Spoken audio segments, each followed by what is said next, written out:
जिस तरह से आपने आज देखा होगा प्रक्रिया खाते के इम्पॉर्टेंट क्वेश्चन को मैंने आज समझाया, इसी के साथ साथ आप ठेका लागत विधि के भी क्वेश्चन बना सकते हैं।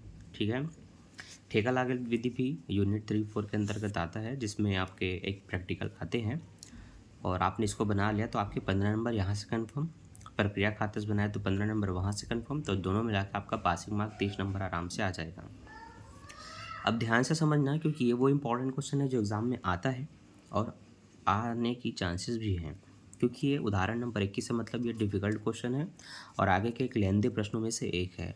तो उदाहरण 1 से लेकर 10 तक तो छोटे प्रश्न होते हैं, लेकिन उसके बाद के जो प्रश्न आते हैं वो काफ़ी बड़े होते हैं और एग्ज़ाम में आने लायक होते हैं। तो यहाँ पर प्रश्नों को ध्यान से देखना, बोला गया है कि 31 मार्च 2020 को प्रमाणित कार्य 1,70,000 का, जिसमें से घटाया है ठेके से अग्रिम प्राप्त राशि 1,10,000 को, तो जो बैलेंस है वो 60,000 का है। नीचे बताया है ठेके को सामग्री व्यापार से सीधी सप्लाई की गई 12,000 का, स्टोर से 21,000 का, परिश्रम 17,000 का, कार्यालय व्यय है 3,000 के, प्रशासनिक व्यय है जिसमें से 500 लाभ हानि का चार्ज को निकाल दे तो जो 2500 है उसमें से 500 निकल जाएगा, 2,000 का हो जाएगा।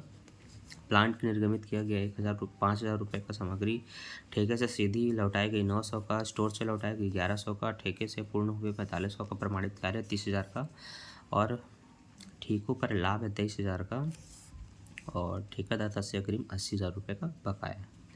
ठीक है, पहले से ले चुका है तो ठेका खाता और कुल ठेका खाता तैयार कीजिए और ख़त्म करें। ठीक है, देखो सबसे पहले कॉलम कुछ इस तरह से आप बनाएंगे, जिसमें से हम कहेंगे दिनांक विवरण राशि, दिनांक विवरण राशि। ठीक है, तो 2020-21 में ये स्टार्ट हुआ है 1,70,000 के प्रमाणित कार्य के साथ। ठीक है, तो 1,70,000 को लिखेंगे वर्क इन प्रोग्रेस करके।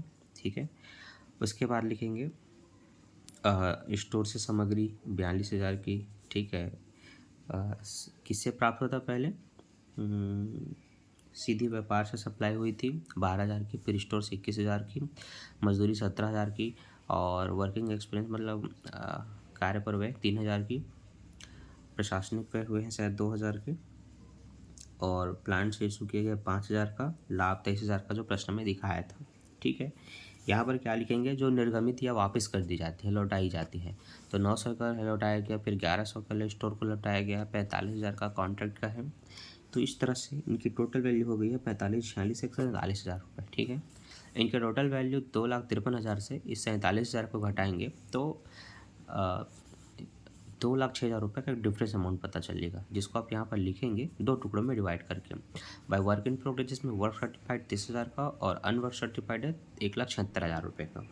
ठीक है, इनकी टोटल वैल्यू है 2,06,000 रुपये और यहाँ से इसको क्लोज कर देंगे। कॉन्ट्रैक्टी का अकाउंट जब बनाएंगे तो बताएंगे कि यहाँ पर आपका बैलेंस प्रश्न में बताया गया था 1,10,000 रुपये, तो 1,10,000 को लिखेंगे और 80,000 रुपये का आपने जो बकाया अग्रिम किया था, कहाँ गया प्रश्न में,